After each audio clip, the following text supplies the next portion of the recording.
So I was looking at a number this morning, and it honestly just it stopped me in my tracks. It was from the University of Florida's Extension Service. Oh, yeah. Yeah, I Yeah. think we all have this sort of general sense that the world is getting smaller, more connected, more mixed, whatever you want to call it.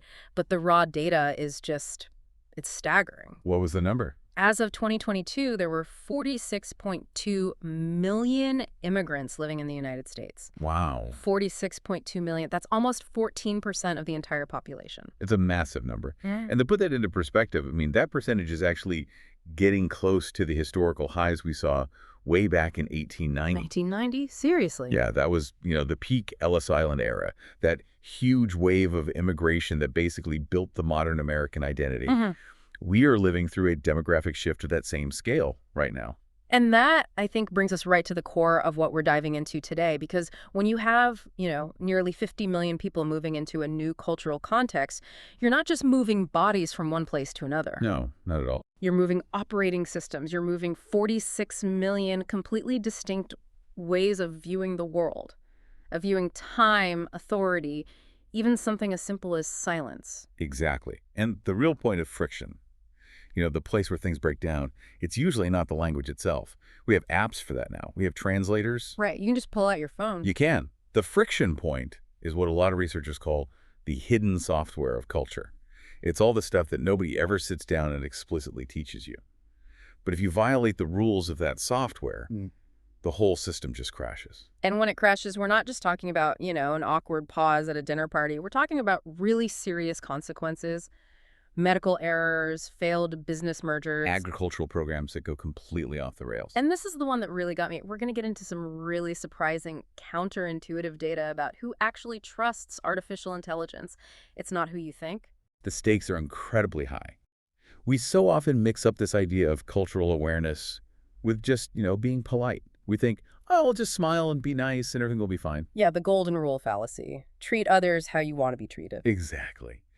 But today's deep dive is really about dismantling that idea. Because being nice, according to your own cultural rules, might be interpreted as being weak or even suspicious in someone else's. So our mission today is to really unpack that, to move from just knowing that differences exist, which is, I guess, awareness, to actually being able to function effectively within those differences. That's the leap. That's cultural intelligence, or CQ, as it's often called. And we have a huge stack of research to get through today. I mean, it ranges from those agricultural extension papers all the way to training modules from the UNC School of Medicine. And we're ending with a study from Leeds University on AI that, I have to say, it completely flipped my own worldview upside down when I first read it. We are going to cover why a simple thumbs-up gesture might get you in a fistfight. And why giving a perfectly clear, logical set of step-by-step instructions might be the absolute worst way to teach a farmer in Guatemala. Okay, so let's start at the beginning, the foundation. If we're going to talk about this hidden software, we really have to talk about the person who first sort of cracked the code, or at least the guy who figured out how to read it. Yeah, we have to talk about Edward Hall. Edward Hall, the anthropologist. Yep, an anthropologist who, way back in 1976, gave us the fundamental framework that really is still the gold standard for understanding all this stuff. Yeah. He basically divided the world's cultures into two main buckets. High context and low context. Exactly. I have to admit, when I first heard those terms, high context and low context, my brain immediately jumped to high maintenance and low maintenance. Well, it's funny you say that, because honestly, to a low context person, someone from a high context culture can feel really high maintenance. But no, that's not the definition. Okay, so what is it? It's all about how much information is stated explicitly in the words versus how much is implied by the situation, the relationship, and the nonverbal cues. Got it. So let's break down that low context bucket first. This is where we are, right? The United States, Germany, Australia, Scandinavia. Correct. In a low context culture, the vast majority of the information is vested in the explicit code, in the words themselves. We value directness. We value directness, we value efficiency. The cultural motto is, say what you mean and mean what you say. Don't beat around the bush. Get to the point. All of those. If I send you an email in a low-context culture, I want it to be short and to the point. Who, what, where, when. Bullet points are our love language. Ha, that's so true. We view ambiguity as a failure of communication. If you leave things open to interpretation, I, as a low-context American or German, I start to get anxious. I'm thinking, why aren't they being clear? What are they hiding? Are they just incompetent? It's the ultimate read the memo culture. If it's not in writing, it basically doesn't exist. It's not real. Precisely. Now, contrast that with the high-context world. So who are we talking about here? This is a huge portion of the globe. Japan, China, most of the Arab world, Brazil, and many Latin American countries like Guatemala. Okay. In high-context cultures, the words themselves are just the very tip of the iceberg. The real meaning is submerged. It's underneath the surface. So it's conveyed through what? It's conveyed through silence, through tone of voice, through eye contact, and this is the absolutely crucial part, through the status of the speakers and the history of their relationship. This is the read the air culture. That's the perfect way to put it. You are expected, as a competent adult, to understand the message without it being spelled out for you in detail. In these cultures, the relationship forms the framework for literally everything. You cannot separate a business transaction from the human connection. They're the same thing. They're one and the same. You know, I really want to ground this in a specific example from our source material because the abstract idea, it makes sense, but the application is where it gets really messy and, honestly, fascinating. Let's do it. We have this case study from the University of Florida. It's about their agricultural extension work. Ah, the soil health scenario. Wow. This is a brilliant example because it's so tactical. You know, it's not some high-level boardroom negotiation. Yeah. It's literally in a field. Right. So let's set the scene. You have an extension educator. This is someone whose whole job is to bring new agricultural science to farmers. Let's say this educator is a classic low-context person, maybe a guy named Steve from Ohio. Okay, Steve from Ohio. And Steve is in a rural community in Guatemala, and he's there to teach a new soil testing program. Okay, so Steve is running on low-context software. His internal value hierarchy puts efficiency and clarity right at the very top. He's got a 1-hour time slot, and he wants to respect the farmer's time. He thinks being efficient is being respectful. Exactly. So student walks in, he sets up his flip chart, and he says something like, "Good morning, everyone. We have a lot to cover today. To improve your crop yields, we need to fix the soil acidity. Here are the 3 steps. 1, take a soil sample using this auger. 2, mix it with this buffer solution. 3, read the pH level from the strip.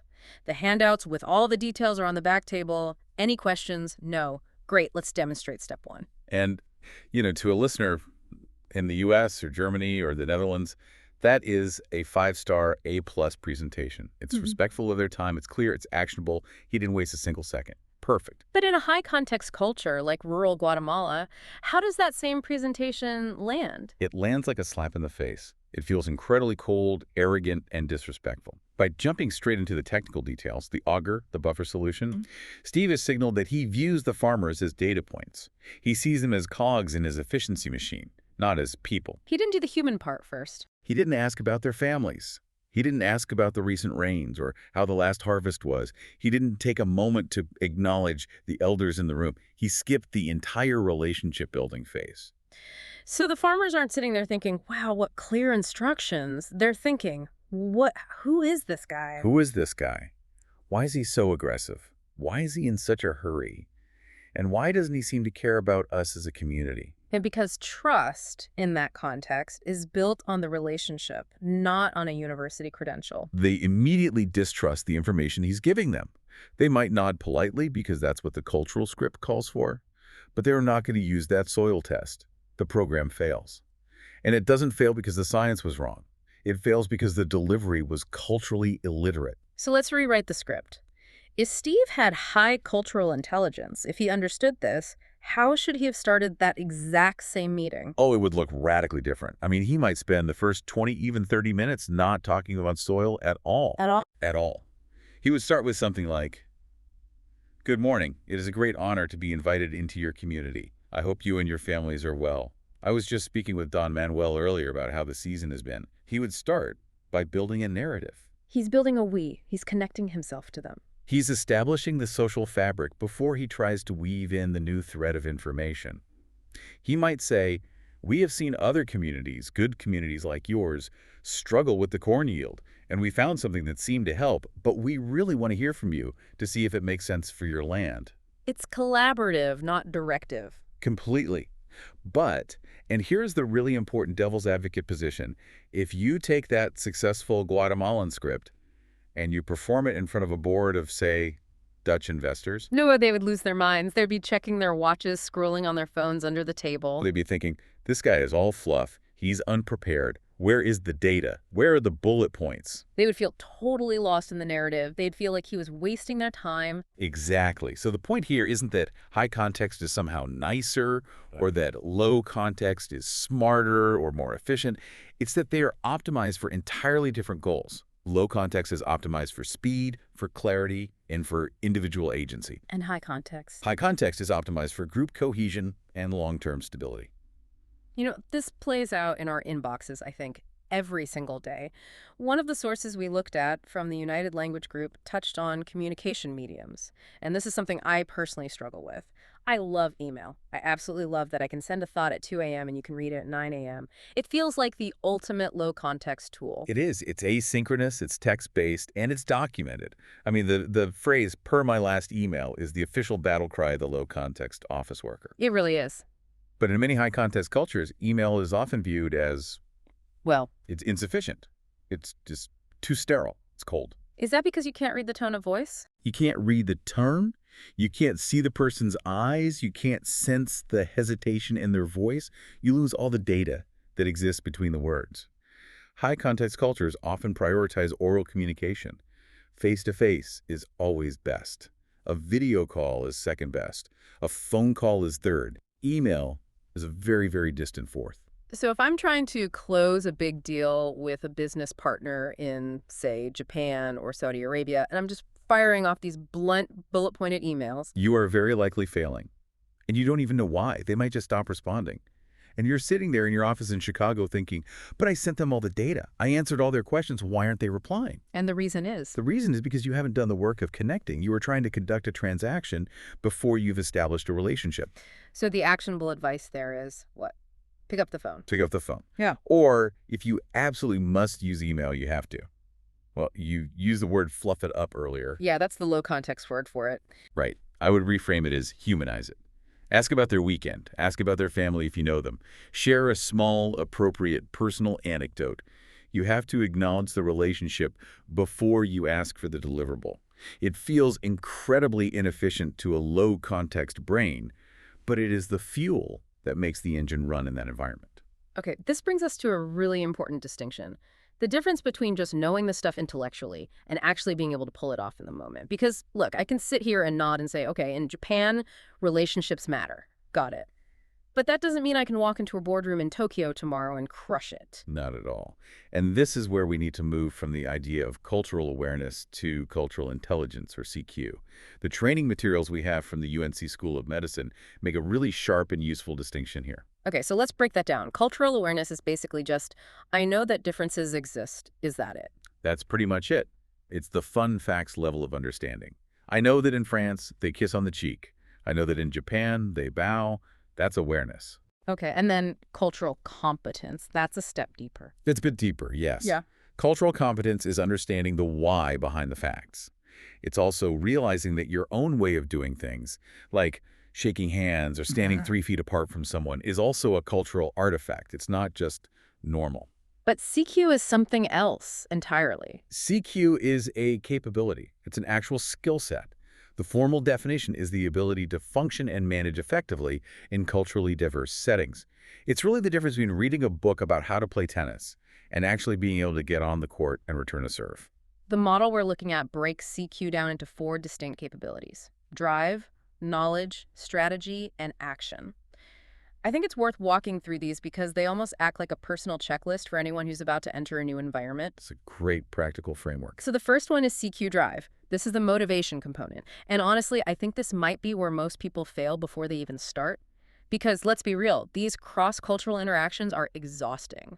They are incredibly draining. Right. They are cognitively expensive. You have to constantly monitor your own behavior, second-guess your gut instincts, and navigate a sea of ambiguity. It is so much easier to just stay in your bubble with people who think and act like you. So CQ drive is that internal engine. It's the engine that says, you know what, I am willing to be uncomfortable, I am willing Yeah. to feel awkward for a while because the payoff, the relationship, the innovation, the learning is worth that initial discomfort. And if you don't have that drive, you're not going to do the homework. Which leads us directly to the second capability, CQ knowledge. This is the cognition part. This is the hard data. This Yeah. is where you actually learn things. Do you know the economic system of the country you're going to?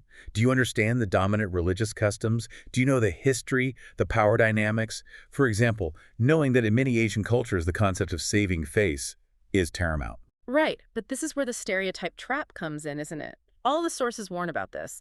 Just because I've read a book that says Japanese culture values saving face doesn't mean that the specific Japanese engineer sitting across the table from me isn't a total rebel who loves direct, passionate debate. 100%. Yeah. Knowledge gives you a starting hypothesis, not a conclusion. You have to hold it lightly. It's a map of the territory, but it's not the territory itself. Which is where the third capability, CQ strategy, comes in. The UNC material calls this metacognition, which is a fancy word for thinking about your thinking. I like to think of it as the general on the hill or the coach on the sidelines. That's a great analogy. It's the planning and the checking. So before the meeting, CQ strategy is the voice in your head that says, okay, I'm about to meet with a team from Brazil. My CQ knowledge tells me they tend to value personal connection.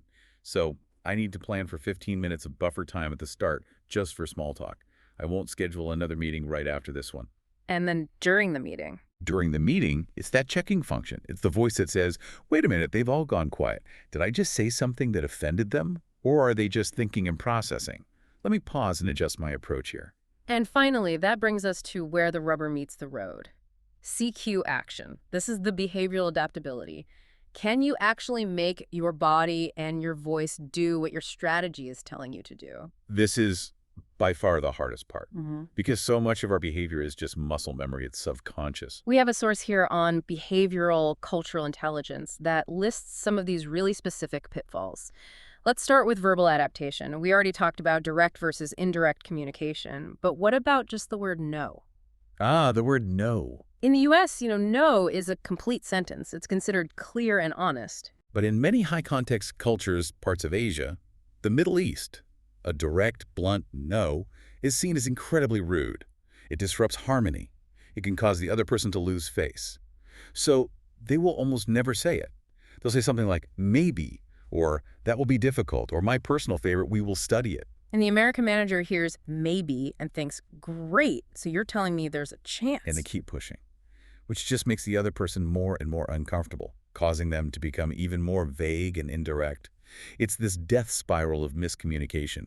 CQ action is the ability to hear, that will be difficult, and correctly translate it in your head to, absolutely not, and please stop talking about it. Then you have the nonverbal stuff. The whole small talk issue is fascinating to me. In the US, we use small talk to fill silence. Silence feels awkward, so we prevent it with chatter about the weather. Right. But if you go to Scandinavia, particularly Finland, silence is perfectly comfortable. It's a sign of contemplation. So if you're babbling on about the weather to a Finnish colleague, they're probably thinking, why is this person making so much noise? Do they not have any serious work to do? But then you go to Latin America or the Arab world. And small talk is the absolute foundation of the business relationship. It's the vetting process. It's how they decide if you're a trustworthy human being. If you try to skip the small talk and jump right to the spreadsheet, you are signaling that you are transactional, cold, and untrustworthy. Eye contact is another one of these minefields. I mean, I was raised with the mantra, look 'em in the eye. A firm handshake and direct eye contact proves you're honest and confident. In the West, yes, absolutely. But in many African, Asian, and Latin American cultures, sustained direct eye contact, especially with a superior or an elder, is seen as a challenge. It's aggressive. It's rude. A respectful employee lowers their gaze when speaking to the boss. Just imagine that playing out in a performance review. The American boss is sitting there thinking, he won't even look at me. He's being shifty. He's definitely hiding something. Meanwhile, the employee from that culture is thinking, I am showing this leader the utmost respect by not challenging his gaze. That is a classic CQ failure. You are both looking at the exact same data, the lack of eye contact, but you are misinterpreting it because you're running it through your own cultural operating system. 100%. And we can't skip the physical gestures, the thumbs up. I mean, I use this emoji probably 20 times a day. It's universal for, okay, good job, I agree. Not quite universal. In parts of the Middle East, specifically Iran and Iraq, Yeah. and also in parts of West Africa and South America, the thumbs-up gesture has historically been an obscene insult. It's essentially the equivalent of the middle finger. Up yours. Now, to be fair, with the globalization of social media, with Facebook's like button, that meaning is starting to dilute, especially among younger generations. But imagine you're in a serious meeting with older government officials in Baghdad, and at the end you smile and give them a big thumbs up. You might have just single-handedly tanked the entire deal. Or at the very least, created a very confused, very offended silence in the room. Wow. Okay, the one that really breaks my brain, though, every time I think about it, is the concept of time. Monochronic versus polychronic. This is a fundamental one. It's at the root of so much conflict. Monochronic cultures, and this is very much the US, Germany, Switzerland, Japan view time as linear. It's a finite resource. It's like a road that goes in one direction. Time is money. We save it, we spend it, we waste it, we manage it. Exactly. It's an asset. So if a meeting is scheduled for 2.00 and you show up at 2.05, You are late, you are rude, you are disorganized, you have stolen 5 minutes of my asset from me. that's the monochronic view. But in polychronic cultures, and this is much of Latin America, Southern Europe, the Middle East, India time is fluid. It's cyclical. The event, the relationship, matters more than the abstract schedule on the clock. So what does that look like in practice? It means a meeting starts when the key people arrive and when the social harmony has been established. If I'm in the middle of an important conversation with my mother or with a key client and the clock strikes 2.00, I don't just hang up the phone and say, sorry, gotta go, I have a meeting. That would be incredibly rude to the person I'm with. The current relationship takes precedence over the future schedule. So if you're a monochronic manager from Minnesota and you're trying to run a team in Mexico City, You are going to be incredibly stressed out unless you adapt. You have to realize that their lateness, from your perspective, is not a sign of disrespect. In fact, their willingness to stay late to finish a conversation is actually a sign of deep commitment. You need to build buffers into your schedule. Don't schedule meetings back to back. You have to allow for that fluidity to happen. let's pivot this directly into the workplace because I think there's probably a cynical listener out there thinking, okay, this is all very nice, it's very politically correct, but does any of this actually impact the bottom line? The data says yes. Resoundingly yes. We were looking at an article from CTO magazine that was incredibly blunt about this. It basically said that the old era of command and control leadership is over. It's dead. You cannot sit in a headquarters in London or New York and just bark orders to a global team and expect flawless execution. It doesn't work. They cited a really powerful statistic that culturally aware teams are 36% more likely to be innovative. 36%. And they see a 17% increase in productivity. Which makes perfect sense when you think about it. True innovation comes from having a diversity of thought, of perspectives. Yeah. But if you have a diverse team without CQ, you don't get innovation. You just get conflicts. You get people yelling past each other from their own cultural silos. CQ is the bridge that allows that diversity to actually become a creative asset. The poster child for this kind of corporate transformation has to be Microsoft. Absolutely, Satya Nadella. Yeah. When he took over as CEO of Microsoft, the internal culture was notorious. It was a know-it-all culture. Very aggressive, very competitive, constant internal battles. It was a high-stakes, low-context conflict zone. And Nadella's big move was to shift the company mantra to learn it all. Which, I know, it sounds like one of those cheesy corporate bumper stickers. It does a little bit, yeah. But he actually operationalized it. He put a massive emphasis on empathy, on listening, on actually going out and listening to the global markets rather than just dictating to them what they should want. And the result? The result is the Microsoft we see today. They became relevant again. They exploded in cloud computing with Azure. They're at the forefront of AI. That didn't happen because their engineers suddenly got better at coding. It happened because the entire organization got better at understanding what the world, in all its diversity, actually needed. You know, I want to look at the healthcare examples from that UNC source for a minute, specifically the case study they called Faith in Health. This one really struck me because here, the stakes are literally life and death. This is the case of Abdul.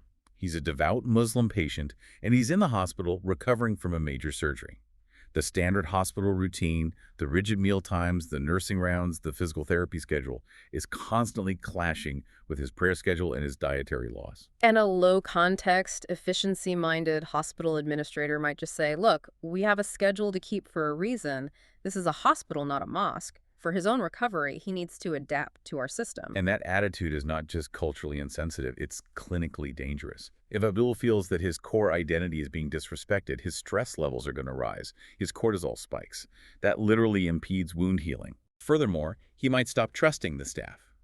He might not report a new symptom because he feels alienated and misunderstood. So accommodating his prayer time isn't just being nice. It's an essential part of patient safety. It's what gets him out of the hospital faster and healthier. There was another case in there about a nurse named Josefa from the Philippines. This one really highlights the hierarchy issue, the power distance we were talking about. Right. So Josefa is working in a U.S. hospital. She comes from a culture that is generally high context and has a higher power distance. That means you show respect to authority figures, in this case, doctors, by not challenging them directly, especially not in public. So she's in a procedure, and she notices a doctor making a potential error, or maybe just skipping a small but important protocol. In her U.S. nursing school, she was taught, speak up, be assertive, you are the patient's advocate. But all of her cultural software, her deep programming, is screaming at her. Do not shame a superior in front of the team. It is the height of disrespect. So she either stays quiet, or she uses a very subtle, indirect hint that the busy, stressed-out American doctor completely misses. And so the rest of the team views her as, what, passive, unskilled, not confident. Exactly. They think she lacks initiative. Meanwhile, she is looking at the American nurses who loudly challenge the doctors, and she's thinking they are rude, unprofessional, and insubordinate. A leader with high CQ understands this dynamic. They don't just pull Josefa aside and tell her to be more assertive. Because that doesn't work. It doesn't work. Instead, they change the structure. They might create a private, anonymous channel for reported concerns. Or, in the moment, a smart surgeon might explicitly invite her input, saying, Josefa, I really value your observation skills. What did you see in that last step? You have to lower the social risk for her to speak so she can give her input without violating her own cultural code of respect. You've got it. That's CQ in action.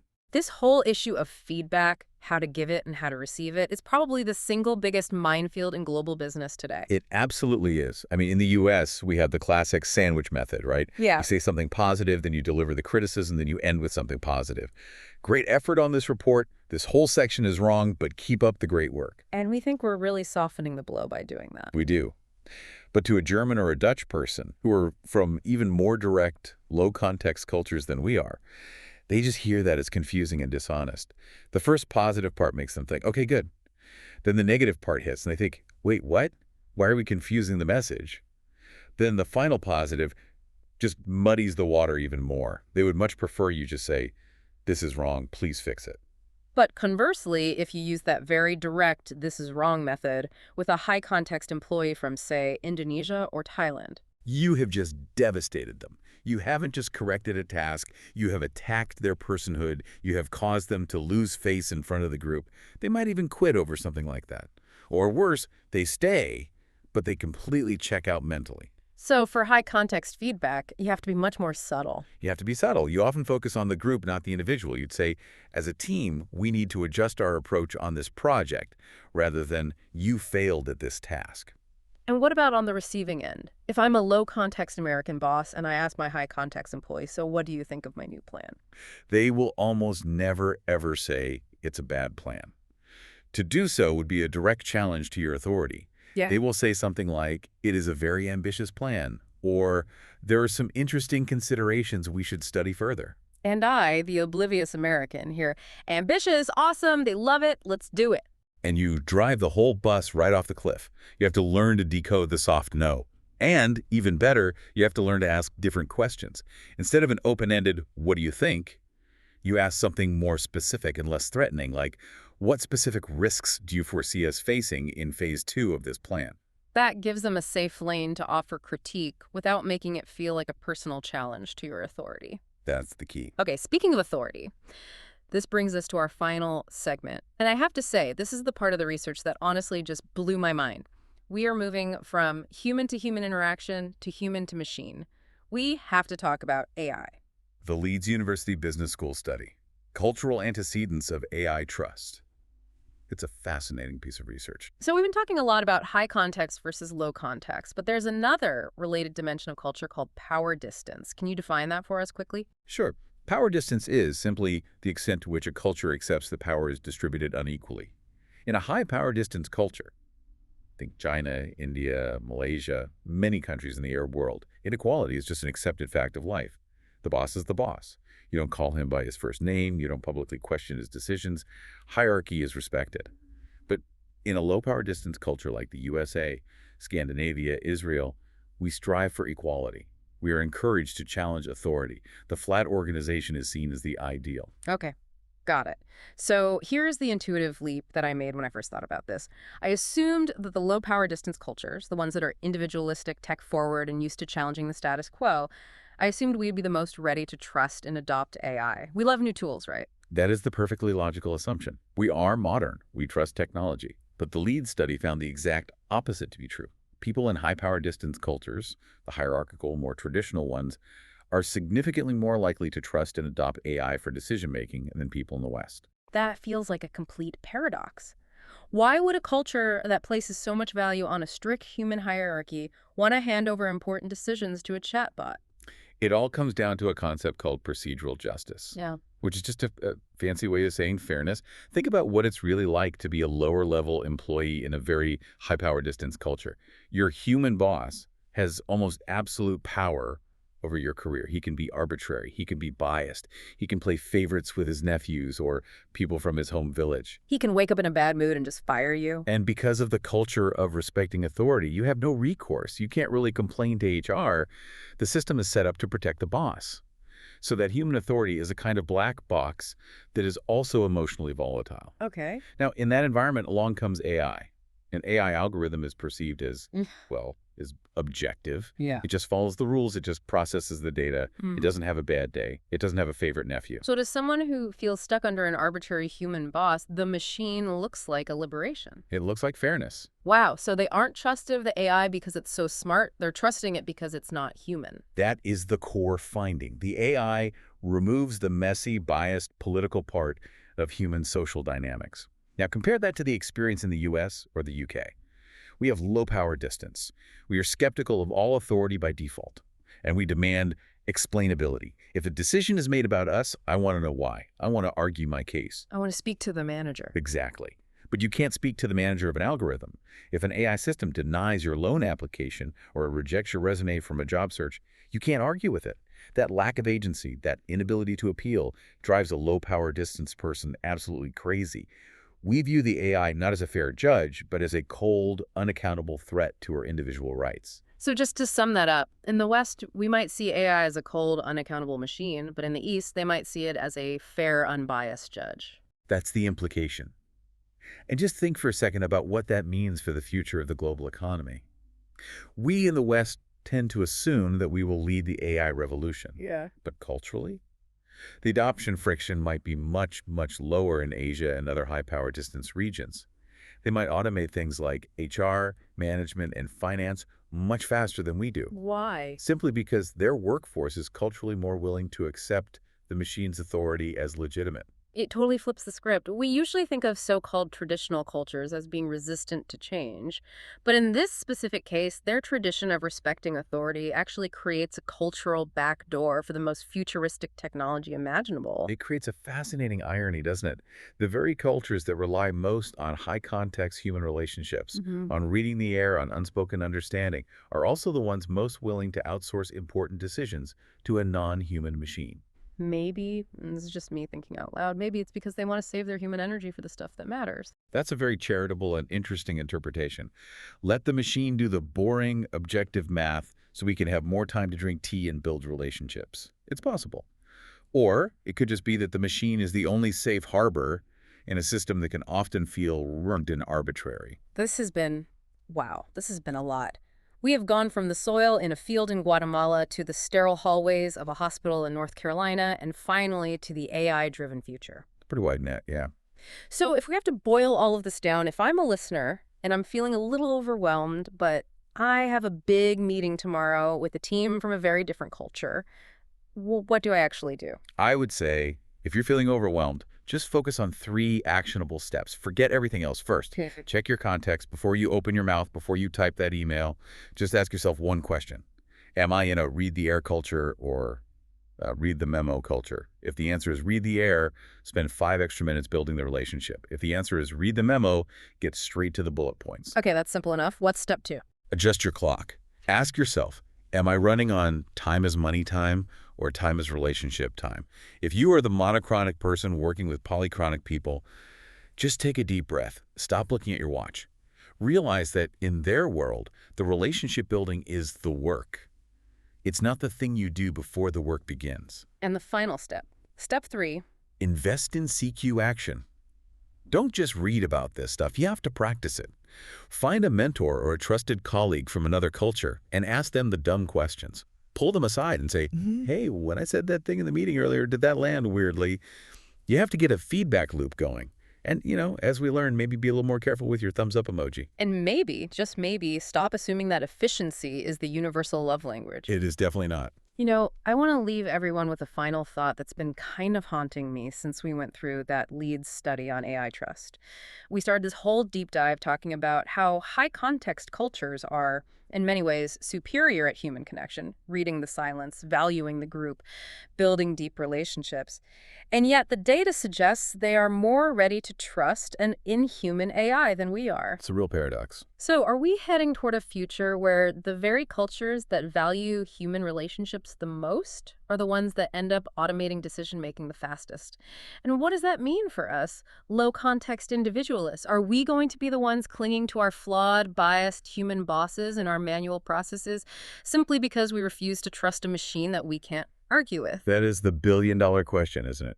It might just be that the individualist West becomes the bottleneck for the next wave of AI adoption, not because of our technology, but because of our ego. Something to mull over. Thank you for unpacking all of this with us today. And to all of you listening, maybe try one small CQ action this week. Maybe it's just pausing to ask a colleague about their weekend before you dive into the spreadsheet.